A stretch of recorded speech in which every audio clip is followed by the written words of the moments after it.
Welcome students. This video is about 6th standard science unit 2 force and motion. In this video we are going to see about contact forces and non-contact forces. Let me move on to the lesson now. Page number 17. Answer by observing the situation in the picture. Event 1. The man in the boat is moving with respect to the bank of river. He is at rest with respect to the boat. So first பிக்சரில் என்ன பார்க்குறீங்க, ஒரு மனிதன் போட்டில் அதாவது படகுல சவாரி செஞ்சிட்ருக்காரு. So with respect to the bank of river அப்படின்னா ஆற்றுல இருக்க தண்ணி மூவ் ஆகுது இல்லையா. So with respect to the bank of river அந்த மனிதன் அந்த போட்டில் என்ன பண்ணிகிட்ருக்காரு, மூவ் ஆகிட்டுருக்கார். whereas with respect to the boat ஆனால் போட்டில் அவர் என்ன பண்ணிகிட்ருக்காரு, உட்காந்துட்ருக்கார். So with respect to the boat he is at rest position. Okay, next event 2. The girl on the swing is dash with respect to the seat of the swing. She is dash with respect to the garden. So ஒரு பொண்ணு வந்து ஊஞ்சல் விளையாண்டுட்ருக்கா. So with respect to the seat of the swing. So ஊஞ்சலில் அந்த seat என்ன ஆகுது, இப்படி எப்படி மூவ் ஆகிட்டுருக்கு இல்லையா. So with respect to the seat of the swing அந்த கேர்ள் மூவ் ஆகிட்டுருக்கா ஸ்விங்கில். Whereas with respect to the garden அந்த பூங்கா பார்த்திங்கன்னா அது அப்படியே தான் இருக்கும். So with respect to the garden she is at rest position. Event 3. Nisha is going to her grandmother's house by bicycle. Sitting on the bicycle, Nisha is dash with respect to the road. She is dash with respect to the bicycle. So Nisha is dash with respect to the road. ரோடை பொறுத்தவரை நிஷா என்ன பண்ணிகிட்ருக்கா, மூவிங்கில் இருக்கா. ஆனால் பைசைக்கிளில் நிஷா என்ன பண்ணிகிட்ருக்கா, உட்காந்துட்ருக்கா. So she is at rest position with respect to the bicycle. Okay. Take the case of a book on a table at rest. Is it really without any motion? We know that Earth is rotating on its axis. Therefore, the table along with the book must be rotating, is it not? We are also moving along with the Earth. Therefore, from the point of view of the ground on which we stand, the book is at rest. Similarly, while traveling in a bus, we feel that poles and trees seem to move backwards and the things inside the bus are stationary. சரி, இங்கே என்ன சொல்ல வராங்கன்னா, ஒரு book ஒரு table மேலே இருக்குது. என்ன பொசிஷனில் இருக்குது, ரெஸ்ட் பொசிஷனில் இருக்குது. நம்ம எல்லாத்துக்குமே தெரியும் பூமி என்ன பண்ணுது, it's rotating on its own axis. So பூமி என்ன பண்ணுது, ரொட்டேட் ஆகிட்டுருக்கு. So with respect to the earth என்ன அந்த டேபிள் அதோடு இருக்க அதுக்கு மேலே இருக்க அந்த புக்கும் சேர்ந்து ரொட்டேட் ஆகுது. ஆனால் டேபிளை பொறுத்தவரை அந்த புக் என்னவா இருக்குது, ரெஸ்ட் பொசிஷனில் இருக்குது. So therefore from the point of view of the ground on which we stand the book is at rest. Okay, அதே மாதிரி ஒரு பஸ்ஸில் நம்ம போனோம்னா ட்ராவல் பண்ணோம்னா அந்த போல்ஸ் அந்த இது இவி போஸ்ட்லாம் இருக்குல்லையே, அது ட்ரீஸில் என்ன இருக்கும், நம்மளுக்கு பின்னாடி போகிற மாதிரி இருக்கும். உள்ளுக்குள்ளார பஸ்ஸு உள்ளார இருக்கிற அந்த திங்ஸ் எல்லாம் ஸ்டேஷ்னரியாக உட்காந்துட்ருக்க, மற்ற பேசஞ்சர்ஸ்லாம் உட்காந்துட்ருக்க மாதிரி தான் இருக்கும். பட் ஆக்சுவலி என்ன ஆகிட்டுருக்கு, நம்ம தான் மூவ் ஆகிட்ருக்கோம். வேறஸ் அந்த இவி போஸ்ட்டு அந்த ட்ரீஸ்லாம் ஸ்டேஷ்னரியாக இருக்குது. Any object may appear to be stationary for one observer and appear to be moving for another. An object is at rest in relation to a certain set of objects and moving in relation to another set of objects. This implies that rest and motion are relative. So ஒரு object அந்த பஸ்லேயே பார்த்தீங்கன்னா ஒரு object என்ன ஆகுது, ஒருத்தருக்கு ஸ்டேஷ்னரியாக இருக்கிற மாதிரி இருக்குது. ஃபார் அனதர் அப்சர்வர் அதுக்கு என்ன ஆகுது, மூவ் ஆகிற மாதிரி இருக்குது. ஸோ இதுதான் அவங்க என்ன சொல்கிறாங்க, ரெஸ்ட் அண்ட் மோஷனுக்கான ரிலேஷன் அப்படின்றது சொல்கிறாங்க. Both are relative. Page number 18. Activity 2. Moon or cloud. Observe the moon on a windy night with a fair bit of cloud cover in the sky. As the cloud passes in front of the moon, you sometimes think it is the moon which is moving behind the cloud. What would you think if you were to observe a tree at the same time? So என்ன சொல்கிறாங்கன்னா, நீங்கள் night அந்த வானத்தை மேகம் இருக்கிற அந்த வானத்தோட நிலாவை பார்த்தீங்கன்னா எது மூவ் ஆகுது அப்படின்னு கேட்குறாங்க. பட் ஆக்சுவலாக மூன் வந்து பார்த்திங்கன்னா ஸ்டேஷ்னரியாக தான் இருக்கும். ஏன்னா அது வந்து ஸ்லோவாக மூவ் ஆகும், மேகம் வந்து ஸ்பீடாக மூவ் ஆகும். ஆனால் நம்ம பார்க்குறதுக்கு எப்படி இருக்கும், நிலா தான் மூவ் ஆகிற மாதிரி இருக்கும், மேகம் ஸ்டேஷ்னரியாக இருக்கிற மாதிரி இருக்கும். அதே மாதிரி ஒரு மரத்துக்கு கீழே உட்காந்துட்டு நீங்கள் அப்சர்வ் பண்ணி பார்த்தீங்கன்னா என்னாகும், உங்களுக்கு மரம் ஸ்டேஷ்னரியாக ஓடுற மாதிரி இருக்கும், நிலா அப்படியே நிற்கிற மாதிரி இருக்கும். Do you know? Aryabhatta, an ancient Indian astronomer, said, as the banks of the river appeared to move back to a person in a boat floating gently in a river, the night sky studded with stars appeared to move from the east to the west, and so the earth rotates from the west to the east. So ஆரியபட்டான்னு ஒரு ancient Indian astronomers என்ன சொல்கிறார் அப்படின்னா, பூமி வந்து வெஸ்ட்லேருந்து ஈஸ்ட்டை rotate ஆகுது. அதை எப்படி வச்சு சொல்கிறார் அப்படின்னா, நம்ம அந்த ஆற்றுல போட்டில் வந்து ட்ராவல் பண்ணுறோம் அப்படின்னா நைட் ஸ்கை, அந்த இரவில் அந்த வானத்தை பார்த்திங்கன்னு வச்சுக்கோங்களேன், ஈஸ்ட்லேருந்து வெஸ்ட்டுக்கு மூவ் ஆகிற மாதிரி இருக்கும். ஸோ இதை பேஸ் பண்ணி தான் ஏர்த் வந்து வெஸ்ட்லேருந்து ஈஸ்ட்டுக்கு ரொட்டேட் ஆகுது அப்படின்றது அவர் சொன்னார். How things move. When we kick a ball, it moves. When we push the book on the table, it moves. When a bullock pulls, the cart moves. Motion occurs when an object is pulled or pushed by an agency. திங்ஸ்லாம் எப்படி move ஆகுது, எப்படி நகருது அப்படின்றாங்க.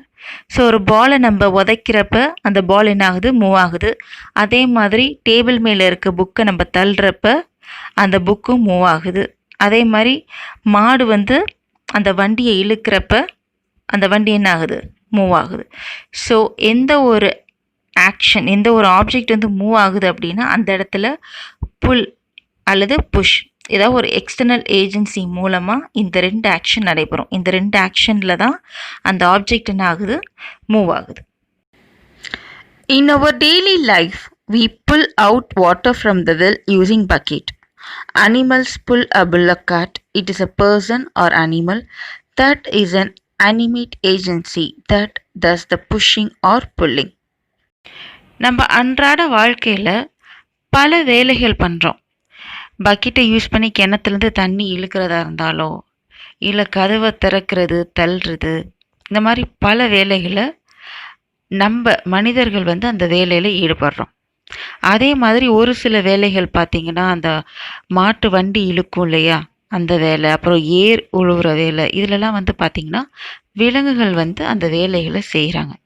So ஒரு சில வேலைகளை வந்து அந்த அனிமேட் ஏஜென்சி, உயிர் உள்ள நிறுவனம் வந்து அந்த புல் ஆஷனும் புஷ் ஆஷன் இது ரெண்டுத்தில் வந்து இன்வால்வ் ஆகுறாங்க. Sometimes we see a tall grass in the meadow dancing in the wind, or a piece of wood moving down a stream. What pushes or pulls them? We know that blowing wind and flowing water is the cause. Sometimes the push or pull can be due to the inanimate agency. சில நேரங்களில் பார்த்திங்கன்னா வயல்வெளியில் அந்த புல்கள் என்ன ஆகும், ஆடும், காற்றுல ஆடும். அதே மாதிரி ஓடையில் பார்த்திங்கன்னா அந்த மரத்துலேருந்து விழுற அந்த கட்டைகள் வந்து ஓடையில் அப்படியே மூவ் ஆகும்.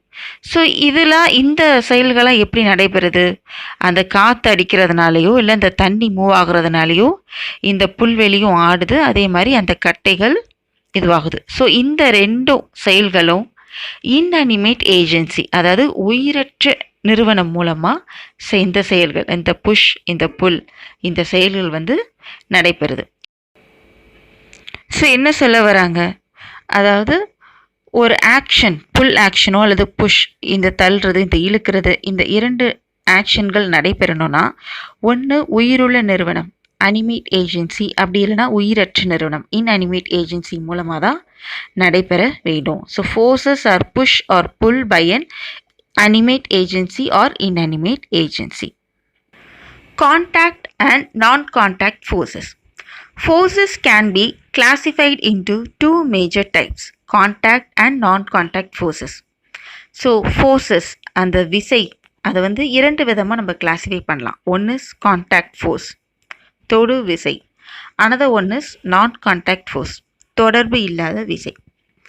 Wind making a flag flutter, a bullock pulling a cart are contact forces. இந்த தொடு விசைக்கு எக்ஸாம்பிள் பார்த்தீங்கன்னா அந்த காற்றுல கொடி வந்து படபடப்படன்னு இது ஆடும். அதே மாதிரி மாட்டு வண்டி இழுக்கிறது, இது ரெண்டுத்துக்குமே, இந்த ரெண்டு ஆக்ஷனுமே பார்த்திங்கன்னா அந்த பொருளுக்கும் அந்த ஃபோர்ஸுக்கும் ஒரு ரிலேஷன் இருக்கும். இதை நம்ம கான்டாக்ட் ஃபோர்ஸ்ன்னு சொல்கிறோம். Next, magnetism, gravity are some examples of non contact forces. Next வந்து பார்த்திங்கன்னா அந்த காந்த சக்தி மூலமாக நம்ம அந்த காந்தம் இழுக்குது இல்லையா, அதுவும் அதே மாதிரி அந்த புவி ஈர்ப்பு சக்தி, இது ரெண்டுத்துக்கும் பார்த்திங்கன்னா அந்த பொருளுக்கும் அந்த ஃபோர்ஸுக்கும் ரெண்டுத்துக்கும் சம்மந்தமே இருக்காது, கான்டாக்டே இருக்காது. பட் அந்த செயல் வந்து அங்கே நடைபெறும். திஸ் இஸ் நான் contact force. In all the above cases the force is executed by touching the body. So this type of forces are called contact forces. So அந்த காற்றுல அந்த கொடி அசைகிறது, அந்த மாட்டு வண்டி இழுக்கிறது, இது ரெண்டு ஆக்ஷன்லேயும் பார்த்தீங்கன்னா ஒன்றுக்கு ஒன்று தொடர்பு இருக்கும், அந்த பொருளுக்கும் அந்த ஃபோர்ஸுக்கும் தொடர்பு இருக்கும். ஸோ அதை தான் நம்ம வந்து கான்டாக்ட் ஃபோர்ஸஸ் அப்படின்றது பார்த்தோம். மிஸ்டீரியஸ்லி ripened coconut falls to the ground. What pulls it to the ground? We would have heard about force of gravity of earth. Gravity pulls the ripened coconut from the tree to the ground. So அந்த தென்னை மரத்துலேருந்து அந்த இளநி வந்து கீழே விழும். So அது எப்படி வந்து கீழே விழுது? ஏன்னா அந்த பூமியில் இருக்க அந்த புவியீசை, அந்த கிராவிட்டி ஃபோர்ஸ், அது வந்து என்னாகும், அந்த ரைப்பன் கோகோனட்டை அப்படியே இழுக்கும். ஸோ கொஞ்சம் கொஞ்சமாக இழுக்கிறதுல தான் அந்த இளநி வந்து மரத்துலேருந்து கீழே விழுது. ஸோ இந்த இடத்துல வந்து பார்த்திங்கன்னா அந்த இளநிக்கும் அந்த கிராவிட்டிக்கும் எந்த கான்டாக்டுமே இருக்காது. ஸோ திஸ் இஸ் த நான் contact forces. When we bring a magnet near a small iron nail, the nail jumps into the air and sticks with the magnet. Observe that the magnet and the nail did not touch each other. Still, there was a pulling force that made the nail to jump towards the magnet. So next ஒரு example என்ன சொல்கிறாங்கன்னா, ஒரு காந்தத்தை அந்த குண்டூசிக்கு கிட்டக்க எடுத்துகிட்டு போனீங்கன்னா அந்த குண்டூசி என்னாகும், அப்படியே ஜம்ப் ஆகும். ஸோ அது இன்னும் கொஞ்சம் கிட்டக்க எடுத்துகிட்டு போனீங்கன்னா அந்த குண்டூசி அப்படியே இழுக்கும். ஸோ இந்த இடத்துல அந்த மேக்னெட்டுக்கும் அந்த குண்டூசிக்கும் எந்த கான்டாக்டுக்குமே இல்லை. பட் ஸ்டில் அந்த மேக்னெட்டோட ஃபோர்ஸ்னால அந்த குண்டூசி என்ன ஆகுது, இழுக்கப்படுது. ஸோ இதை வந்து என்னன்னு சொல்கிறோம், நான் கான்டாக்ட் force அப்படின்றது சொல்கிறோம். In these two examples, the force is applied without touching the object. Such forces are known as non-contact forces. So இந்த தென்னை மரத்துலேருந்து இளநி விழுறதும், இதே மாதிரி ஒரு மேக்னெட் காந்தம் வந்து ஒரு குண்டூசி இழுக்கிறது, இது ரெண்டு ஆக்ஷன்லேயும் பார்த்தீங்கன்னா அந்த ஆப்ஜெக்ட்டுக்கும் அந்த ஃபோர்ஸுக்கும் உங்களுக்கு வந்து எந்த ரிலேஷன்ஷிப்பும் இருக்காது. பட் ஸ்டில் அந்த ஆக்ஷன் வந்து நடைபெறும். அதை தான் நம்ம வந்து நான் கான்டாக்ட் ஃபோர்ஸஸ்னு சொல்கிறோம். ஸோ ஃபோர்ஸஸ் பார்த்திங்கன்னா அனிமேட் ஃபேக்டர்ஸ் மூலமாகவோ இல்லை இன்அனிமேட் ஃபேக்டர்ஸ் மூலமாகவோ அந்த ஃபோர்ஸ் வந்து நடைபெறுது. அந்த ஃபோர்ஸில் ரெண்டு டைப்பாக நம்ம பிரிக்கலாம். ஒன்று contact forces and another contact forces. What happens when we apply a force on an object? What happens when you apply a force on an object? Say you push a book on the table, the book moves. Application of force in an object results in motion from a state of rest. So ஒரு ஃபோர்ஸை நம்ம ஆப்ஜெக்டில் செலுத்தினோம்னா என்ன நடக்கும், அந்த object வந்து move ஆகும். Example, நம்ம ஒரு புக்கு இப்போ டேபிள் மேலே இருக்குது, அந்த புக்கை வந்து இப்போ நகர்த்தணும், அந்த இடத்துல ஃபோர்ஸ் அப்ளை பண்ணோன்னா அந்த புக் என்ன ஆகுது, அந்த ரெஸ்ட் பொசிஷன்லேருந்து மூவிங் ஸ்டேட்டுக்கு மூவ் ஆகுது. What happens when a batsman hit a ball? The ball is already in motion, but with the strike, the speed of the ball increases. Moreover, the direction of the ball changes. Application of force on an object results in a change in its speed and change in its direction. So next இன்னொரு கேஸில் வந்து பார்த்தீங்கன்னா, Batman வந்து பாலை தட்டுறப்ப என்ன ஆகுது, already பால் வந்து மோஷனில் தான் இருக்குது, மூவிங்கில் தான் இருக்குது. அகெயின் அவர் ஸ்ட்ரைக் பண்ணுறப்ப, அதாவது அந்த பேட்டில் ஹிட் பண்ணுறப்ப அந்த பாலோட ஃபோர்ஸ், அந்த ஸ்பீடு வந்து இன்க்ரீஸ் ஆகும். அதே சமயம் அந்த பால் நம்மக்கிட்ட வந்த பால், அந்த பேட்ஸ்மேன் டுவர்ட்ஸ் பேட்ஸ்மேன் வந்த பால் வந்து ஆப்போசிட் டைரக்ஷனில் இப்போ ட்ராவல் பண்ணுது. ஸோ இந்த இடத்துல அந்த ஃபோர்ஸ் அப்ளை பண்ணுறதுனால அந்த ஆப்ஜெக்டோட ஸ்பீடும் சேஞ்ச் ஆகுது, அந்த ஆப்ஜெக்டோட டைரக்ஷனும் சேஞ்ச் ஆகுது. Next, when we crush a balloon or press roti dough or pull a rubber band, the shape of the object changes on application of force. Application of force in objects results in expansion or contraction. Next example வந்து பார்த்தீங்கன்னா, நம்ம பலூனை நசுக்குனாலோ அல்லது இந்த ரொட்டி tau அந்த ரொட்டி மாவு இருக்கு இல்லையா, அதை நம்ம க்ரஷ் பண்ணாலோ ப்ரெஸ் பண்ணாலோ, அதே மாதிரி அந்த ரப்பர் பேண்டை நம்ம இழுத்தாலோ என்ன ஆகுது, அங்கே அந்த ஆப்ஜெக்டோட ஷேப் வந்து சேஞ்ச் ஆகுது. ஸோ இந்த இடத்துல அப்ளிகேஷன் ஆஃப் ஃபோர்ஸ் என்ன ஆகுது, ரிசல்ட்ஸ் என்ன ஆகுது, அந்த ஆப்ஜெக்டை விரிவாக்குது, எக்ஸ்பேண்ட் பண்ணுது அல்லது சுருக்குது, கான்ட்ராக்ட் பண்ணுது. Okay, now take page number 20. Look at this picture. The person is applying force to stop the cart from moving. When the force is applied against the direction of the motion, the speed can be reduced or even the motion is stopped completely. So இந்த பிக்சரில் என்ன சொல்கிறாங்க, அந்த மாட்டு வண்டியை அந்த மாட்டு ஓட்டுறவர் என்ன பண்ணுறாரு, ஃபோர்ஸ் பண்ணி ஸ்டாப் பண்ணுறாரு. ஸோ அந்த இடத்துல கொடுக்குற ஃபோர்ஸ் மூலமாக அந்த ஆப்ஜெக்ட் வந்து ஆல்ரெடி மூவிங்கில் இருக்கிற அந்த மோஷனை வந்து ஸ்டாப், ஒன்று அந்த ஸ்பீட் வந்து ரெடியூஸ் ஆகுது, இல்லைனா அந்த ஆக்ஷனே முற்றிலுமாக ஸ்டாப் ஆகுது. ஸோ இங்கே அப்ளை பண்ணுற ஃபோர்ஸ் மூலமாக ஸ்பீடு வந்து கம்மியாகுது.